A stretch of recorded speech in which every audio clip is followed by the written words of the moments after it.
Ya, kita bicara soal kingdomnya, soal kerajaan itu. Dalam waktu yang singkat ini saya akan selesaikan. Kita buka Lukas 12 ayat 32. Apa sih kerajaan itu?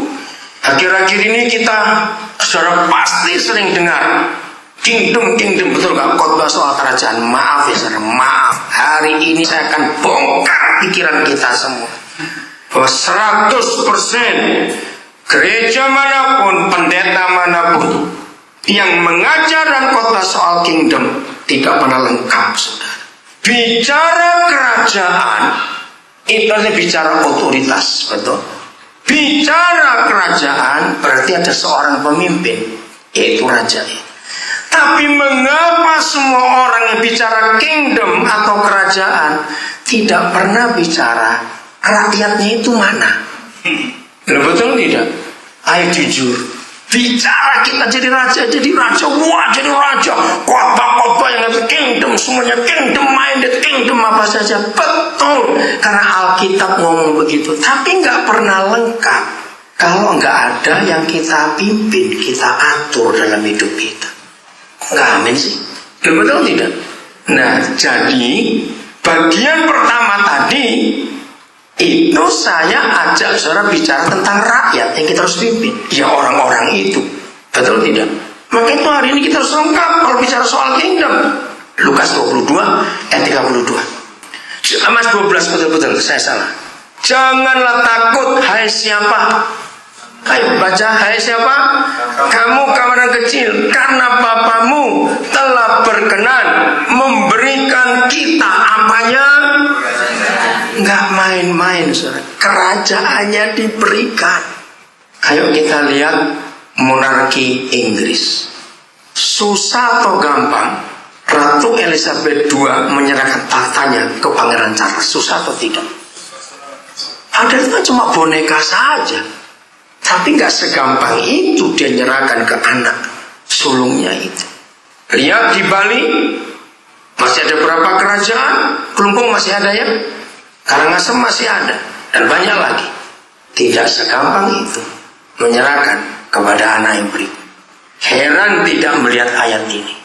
Bapa kita tidak segan-segan menyerahkan kerajaannya itu kepada kita. Saya sedih melihat wajah saudara kok nggak antusias dikasih kerajaan itu loh. Ya ampun. Loh, betul kan? Oh ya. Kenapa Pak Joni? Bingung mimpinnya. Oh bingung benar. Karena nggak diajar. Saudara percaya nggak firman ini bukan iseng atau basa-basi atau cuma Yesus menghibur kita karena kita takut? Saya jawab, benar atau tidak? Mau nggak? Mas nggak mau. Saya kenal ayat ini tahun 72. Maka itu mengapa konsep pelayanan saya, maaf, sangat berbeda dengan banyak pendeta yang lain. Begitu saya tahu ayat ini, ada seorang hamba Tuhan, dia sudah meninggal, namanya Edwin Stube. Dia mengajarkan bahwa kita ini raja-raja. Oh ya, itu tahun 72. Sejak itu konsep saya tentang hamba Tuhan berubah. Yang penting di antara semua kalimat ayat 32 adalah kata berkenan. Kenapa nggak berbunyi demikian? Janganlah takut dari kamu kawanan kecil, karena Bapamu telah memberikan kerajaan itu. Kenapa Tuhan Yesus harus menyisipkan satu kata berkenan? Saya belum bisa jawab. Kan cukup karena Bapamu telah memberi kamu kerajaan itu. Ayo jawab cepat. Banyak tidak berkenan. Oke, hampir betul.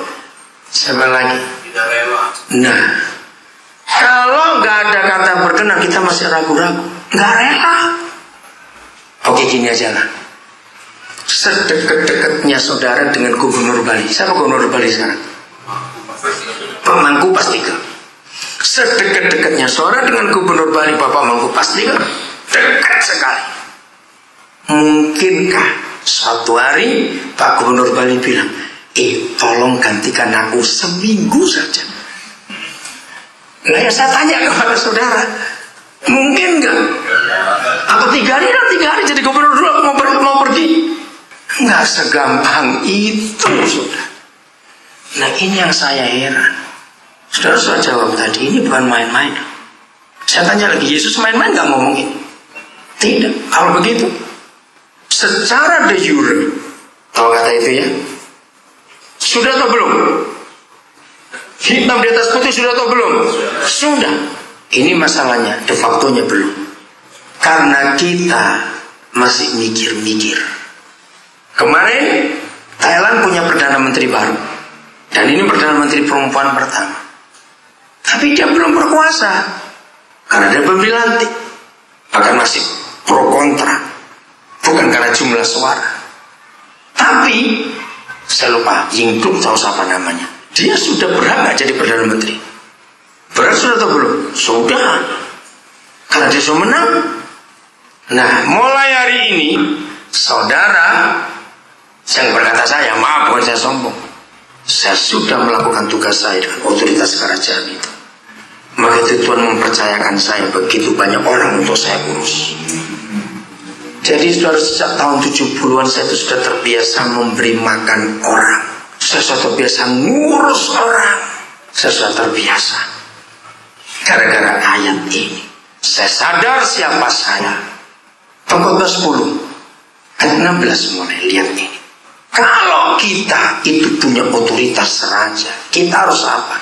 Maka itu tolong kapan saja, di mana saja saudara mendengar pengajaran tentang kingdom, kalau saudara mendengar yang ngajar tidak ngomong yang diperintah, langsung interupsi.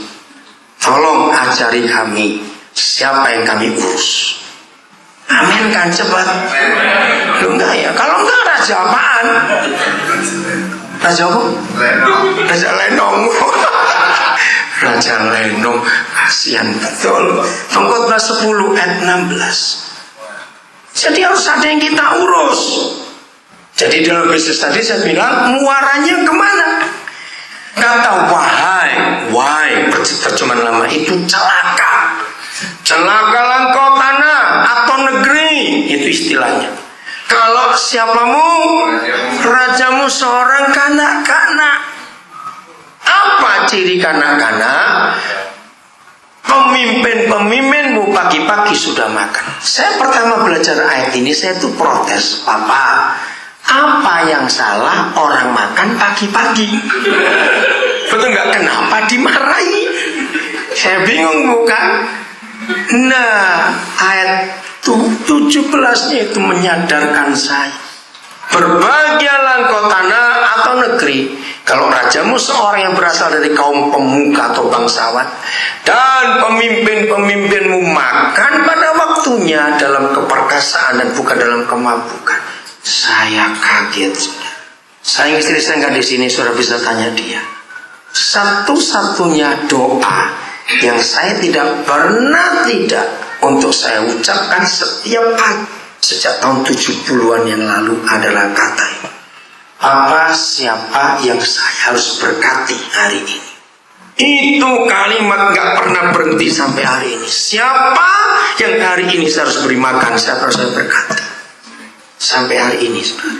Karena saya punya konsep, kalau saya tidak memberi makan orang, berarti saya sedang makan orang. Betul, cuma itu saja. Dengar baik-baik. Kalau saudara tidak memberi makan orang, saudara sedang makan orang. Betul tidak, saudara? Dunia kan cuma ada satu dan antara dua. Bisnis kalau nggak saling makan, nggak akan menang. Dan jangan katakan salah. Tidak. Orang Kristen pun kalau bisnis harus beri makan yang lain, dan itu tidak dosa, karena itu hukum bisnis. Maka itu Yesus memuji bendahara yang tidak jujur karena dia berhasil makan orang kaya itu. Kok nggak amin? Nah, betul, ini nggak dosa. Konsep ini kita harus miliki. Apa yang dunia punya itu milik Papa kita semua. Karena kebodohan anak-anak terang, sehingga milik Papa kita jadi milik orang. Sekarang waktunya kita ambil balik. Nah, cara ngambil balik adalah cara yang saya pakai. Begitu ada keuntungan bisnis, berkatalah cukup untuk diri sendiri, yang lain salurkan. Susah betul. Kenapa Pak Gani? Harus begitu. Maka itu saudara, ingat baik-baik. Selalu mikir muaranya kemana. Jelas? Jadi seorang raja tidak boleh makan sebelum rakyatnya makan dulu. Betul? Maka itu kalau kita pagi-pagi sibuk makan sendiri, kita nggak pernah mikir orang belum makan, kita nggak layak jadi raja. Negara ini hancur karena pemimpinnya sedang sibuk dengan keluarganya sendiri dan partainya sendiri. Betul tidak? Dan itu kejahatan. Maka itu kalau bicara kingdom dan saudara tidak bicara siapa yang saudara pimpin, kita jahat sekali. Lukas 22 ayat 29. Lukas 22 ayat 29. Kita lihat ini. Setelah sekian waktu berjalan, sejak pertama kali Tuhan Yesus mengatakan Bapamu telah berkenan, dia rela memberikan kerajaannya itu yang seharusnya tidak rela. Lalu menjelang akhir perjalanan hidupnya, Yesus berkata, dan aku, Lukas 22, 29, dan aku menentukan apa? Baca apa? Hak kerajaan. Stop dulu. Tolong beri saya satu kalimat saja. Apa itu artinya hak kerajaan? Hidup dalam damai sejahtera. Salah. Lebih tinggi dari itu apa?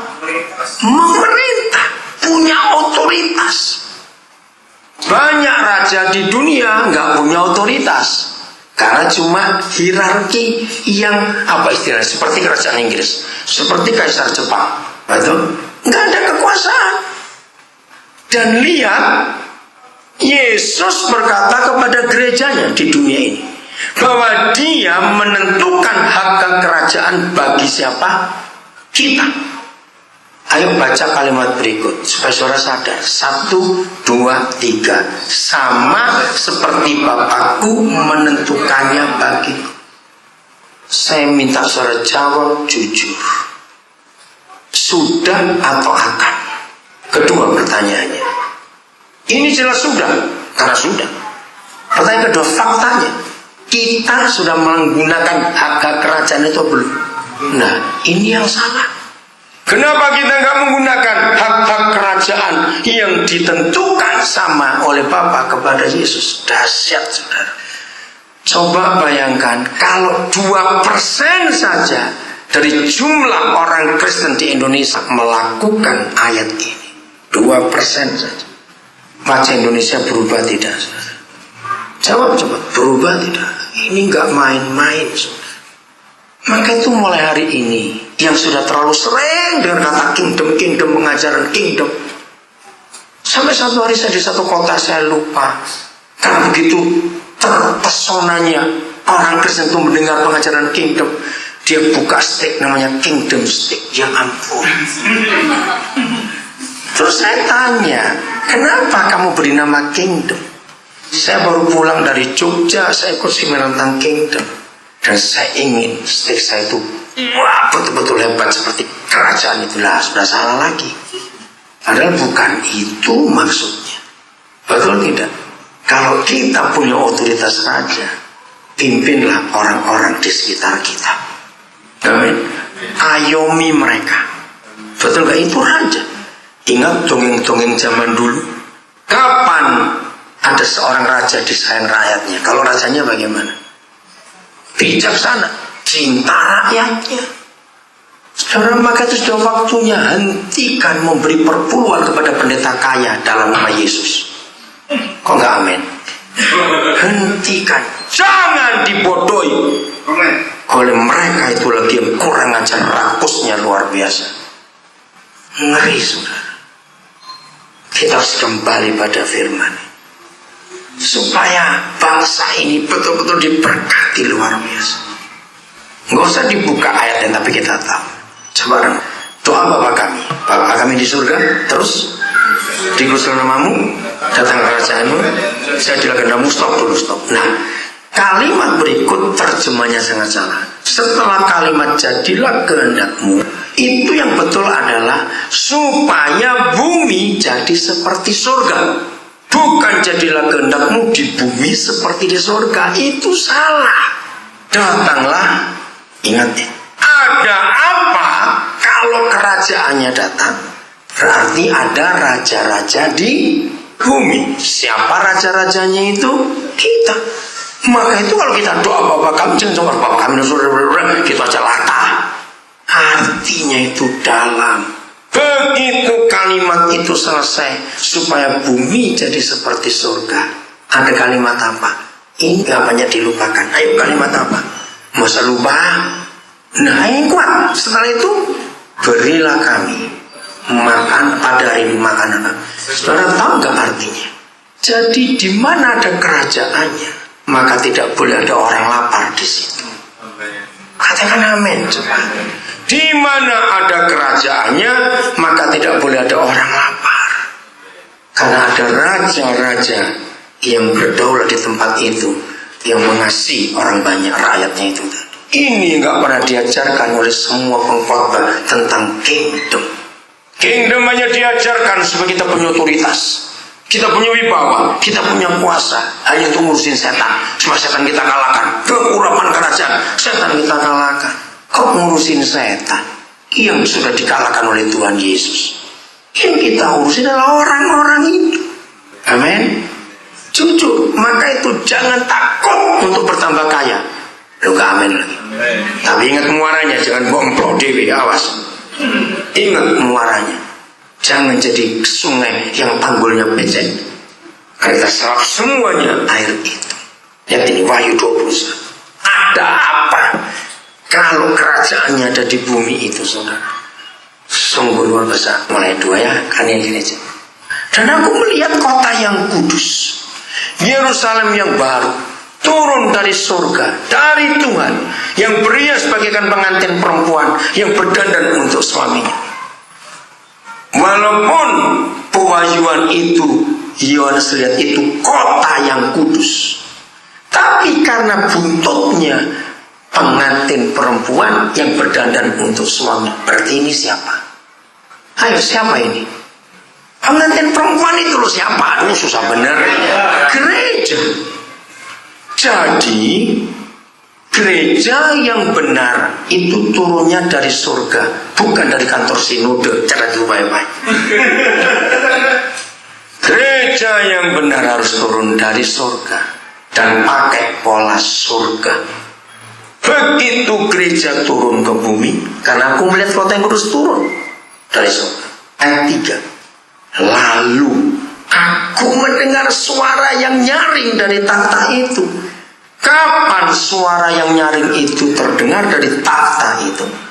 Ketika gereja hadir di muka bumi. Apa suara dari takhta itu? Lihatlah, gerejaku. Boleh saya ganti kemah itu adalah gereja Tuhan.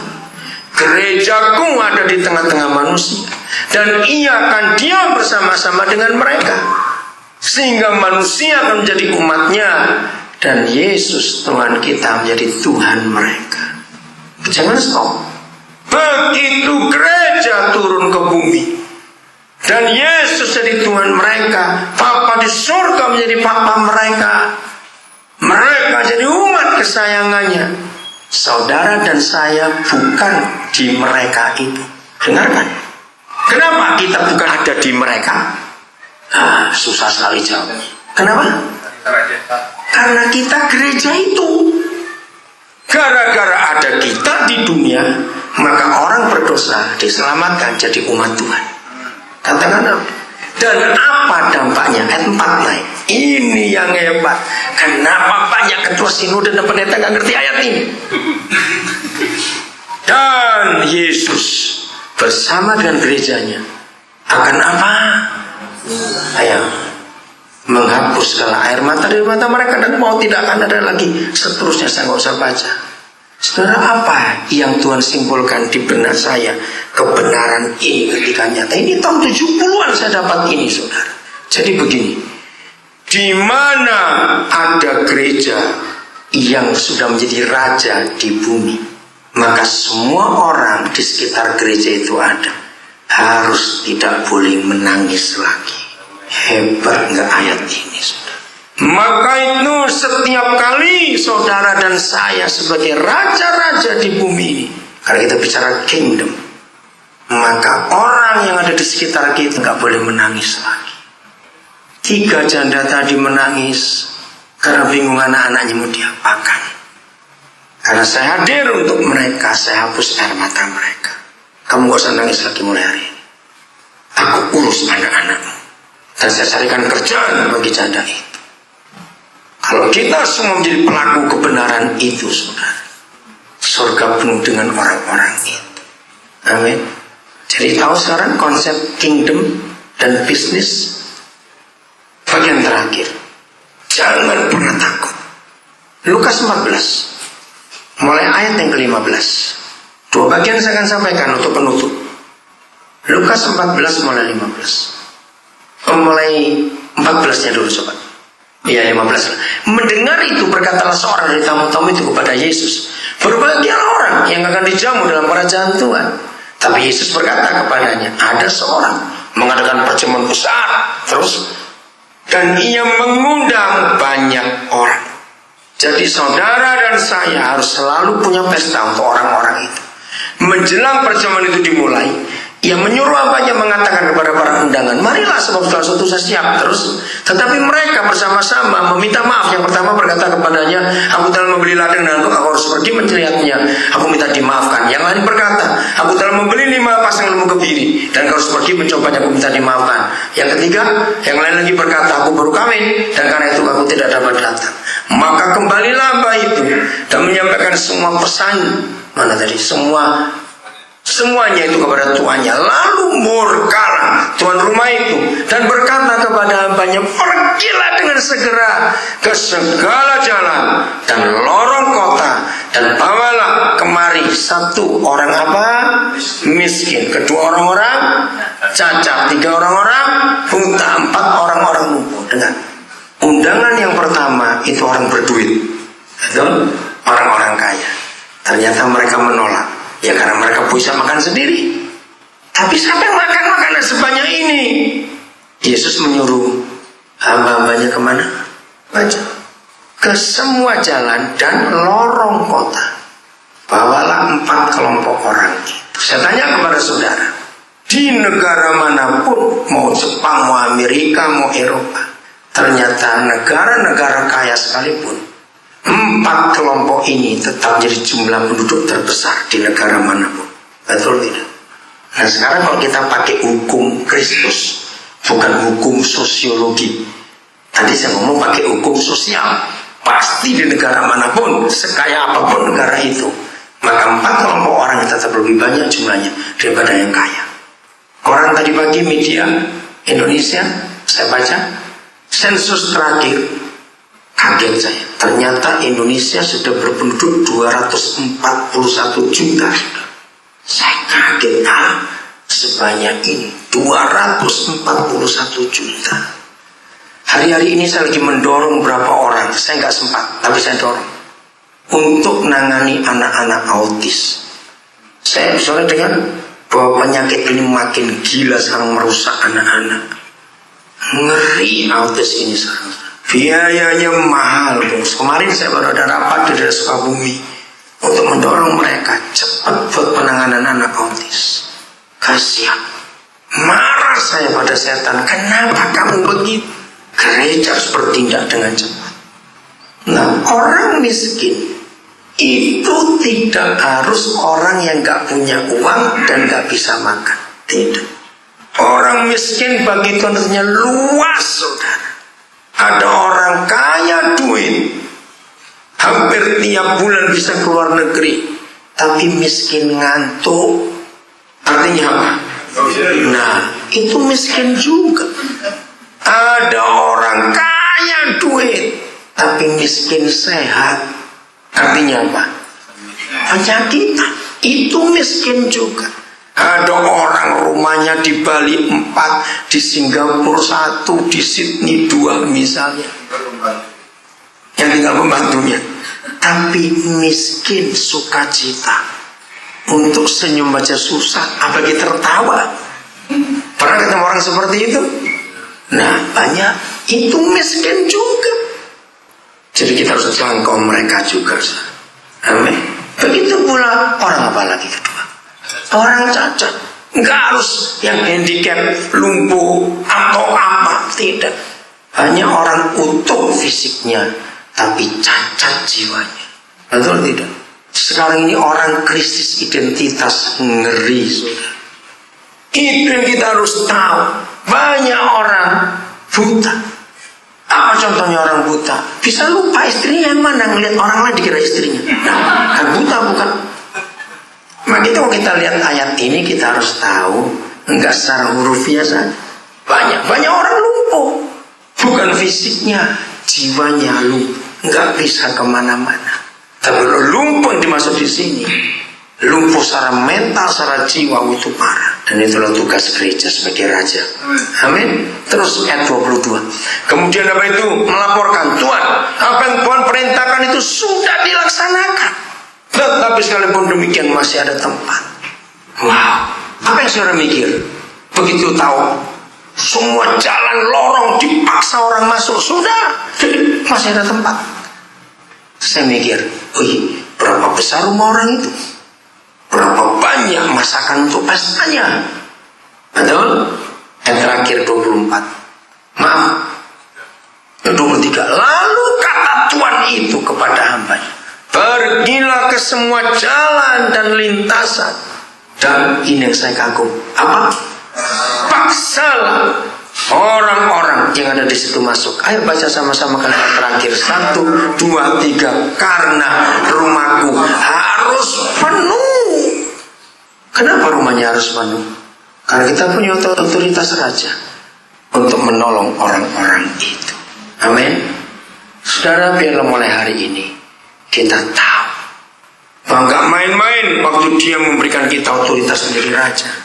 Karena dia mau kita menolong orang-orang itu. Besok tanggal 17 minggu depan, tiba-tiba saya dapat telepon dari salah satu daerah Sulawesi di bagian utara. Orang ini kenal saya karena saya sering pelayanan ke daerah mereka, tapi mereka belum pernah ketemu langsung. Terus mereka cerita, saya itu punya keluarga jauh. Gila mereka dua, ayah ibu itu. Sampai segilanya kenapa? Punya anak 3, yang 2 dibuang sekarang. Sudah besar, 6 tahun dan 4 tahun, laki-laki.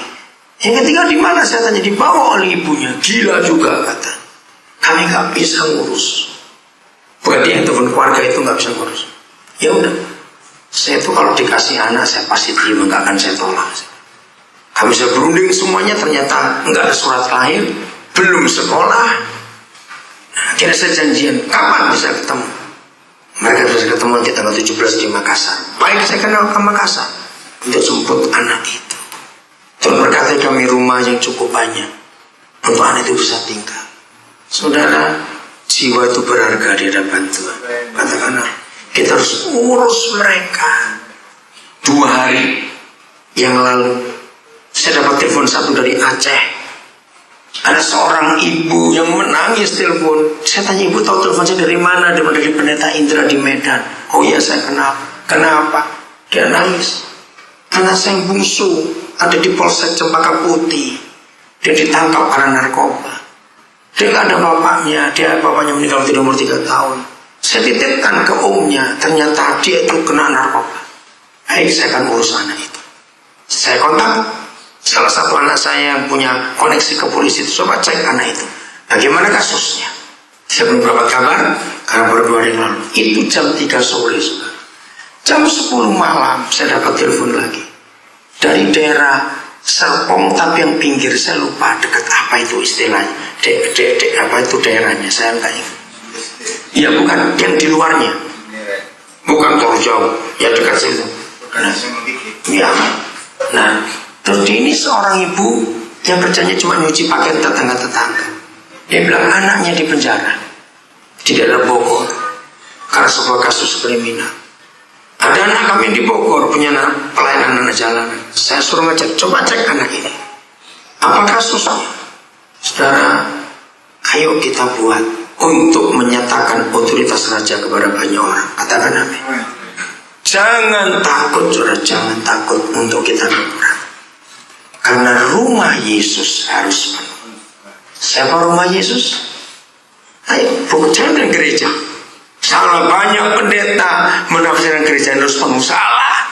Rumahku harus penuh. Tidak tahukah kamu bahwa tubuhmu adalah rumah Tuhan? Jadi kita ini rumahnya. Saudara, ayo kita hidup sungguh-sungguh dalam rencana Tuhan yang luar biasa. Saya akan akhiri kesaksian ini.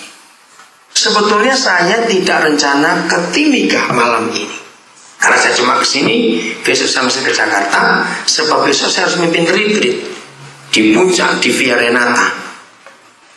Saya sudah atur semua jadwal. Tiba-tiba beberapa hari yang lalu, tangannya PT Freeport, itu LPMAK, Lembaga Pengembangan Masyarakat Amumi dan Kamuru, kami kerjasama dengan mereka.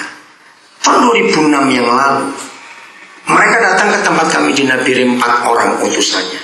Jadi Freeport itu untuk menyantuni kembali hak rakyat yang tanahnya dieksplorasi untuk tambak, maka Freeport menyediakan asrama untuk anak-anak dari 7 suku di wilayah mereka dan disekolahkan.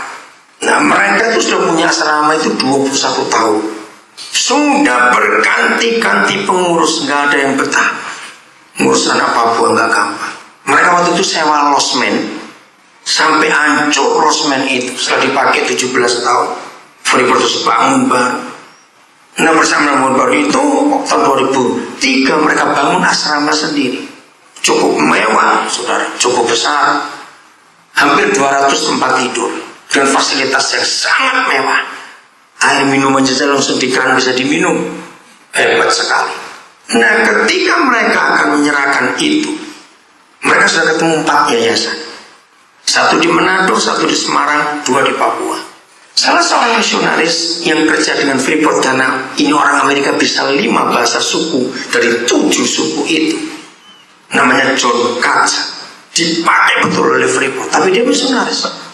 Jadi kalau ada apa-apa dia maju karena dia bisa 5 bahasa suku itu. Dia teman baik kami. Kalau saudara mau baca kisah papa mamanya, cari buku yang judulnya Yang Lemah di Tanah Moni. Bagus sekali. Nah, itu papa mamanya John Katz, namanya Bill Katz. Saya pernah nginep 2 hari di rumah mereka, dibangun di Lembah Hitadipa. Dibangun tahun 70-an awal. Sampai hari ini gak ada listrik di daerah itu sampai hari ini. Dan orang tuanya sudah meninggal. Papanya meninggal tahun 96 yang lalu. Saya hadir waktu meninggal. Ibunya meninggal tahun 2007 yang lalu. Dan ibunya minta dimakamkan di Papua karena hidupnya ada di sini. Nah, oke, Pak John bilang kepada orang Freeport, sebelum kalian memutuskan 4 yayasan kalian pilih, coba kalian ke Nabire. Di sana ada yayasan bagi asrama. Saya ditelepon. Akhirnya mereka datang berempat. Kami nggak tahu. Begitu mereka konsultasi, tanya anak-anak kami, guru-guru semuanya di asrama, ditanyain semuanya. Mereka balik ke Timika. Seminggu kemudian kami dipanggil. Ternyata mereka membuat inspeksi untuk mengetahui pola yang kami pakai dan mereka kagum. Maka sejak tahun 2005 mereka menyerahkan asrama itu kepada kami, tapi tanpa sekolah waktu itu. Begitu diserahkan, fasilitasnya mewah sekali. Bayangkan 1 anak 1 bulan jatahnya 2,5 juta. Wah, ini mewah sekali. Saya berunding dengan mereka, maaf, ini terlalu besar. Mau dikasih makan apa anak kecil sebulan 2,5 juta, yaitu uang mereka, uangnya emas itu. Kami berunding dengan mereka. Tuhan, tolong kami untuk bicara baik-baik, mereka mengerti, sehingga bisa dialokasikan untuk yang lain. Saudara, akhirnya kami minta mereka buat sekolah. Karena anak ini kalau nggak di asrama nggak sekolah. Kalau di asrama nggak sekolah bagaimana? Ringkas cerita, SD berdiri. Maaf 2006. Maaf saudara, yang kemarin Juni, lulusan yang pertama, gempar mereka 10 besar. Padahal baru mulai 1 angkatan. Nah, akhirnya mereka minta kami memperpanjang kontraknya. Nah, mereka minta tanggal 7 besok saya harus tanda tangan. Saya bilang, apa gak ada tanggal lain? Gak bisa. Yaudah, jadi malam ini saya balik ke Timika, besok siang saya pulang lagi balik lagi ke Jakarta. Karena gak ada waktu lain untuk tanda tangan. Inilah kepercayaan Tuhan yang luar biasa. Baru setahun sekolah asrama itu berjalan. Di Tembagapura, Freeport punya asrama namanya Tomawin. Itu khusus untuk anak-anak para pegawai Freeport yang orang Papua, yang dari pegunungan. Jadi anaknya diasramakan. Itu juga kacau balau pengurusnya. Pengasuhnya, ketika mereka lihat yang di Timika kami kelola dengan baik, lalu yang di Tomawin minta kepada kami. Waktu mereka datang kepada saya tanya alasannya kenapa. Oh, ternyata nggak ada yang bisa mengelola. Saudara, saya mau ceritakan ini kepada saudara. Nanti kalau saudara pulang tanya pada Aldi, dia angkat tangan dong. Dia pernah 9 bulan di sekolah di asrama kami. Saya mengajar semua anak-anak saya, tim saya itu melayani dengan hati, bukan dengan skill saja. Maka ada 2 asrama Freeport, yang satu di Timika, satu di Tembagapura, diserahkan kepada anak-anak saya semua. Dan itu suatu anugerah Tuhan yang luar biasa. Saya harap saudara mendengar semua kesaksian ini, saudara sadar bahwa kalau kita bisnis dengan benar, mengelola dengan kingdom minded, seperti kata itu, kerajaan surga turun ke bumi betul-betul. Amin kan itu. Jangan takut. Maka itu yang punya uang dan punya income rutin, dan saudara tahu tiap bulan income saudara bertambah, kalau bisa saudara diberkati Tuhan, mulai hari ini pikirkan orang lain. Amin. Dan saya akhiri kalimat ini, dan jangan pernah takut ekspansi. Oh enggak, amin. Jangan takut. Asal tahu muaranya kemana, ekspansilah terus. Saya nggak punya waktu, tapi saudara catat Kejadian 26, saudara pulang baca. Kalau saudara baca Kejadian 26, saudara akan tertawa. Saya lupa yang mulai ayat berapa. Ketika Ishak suka gali sumur, kalau saudara baca baik-baik, saudara akan geli.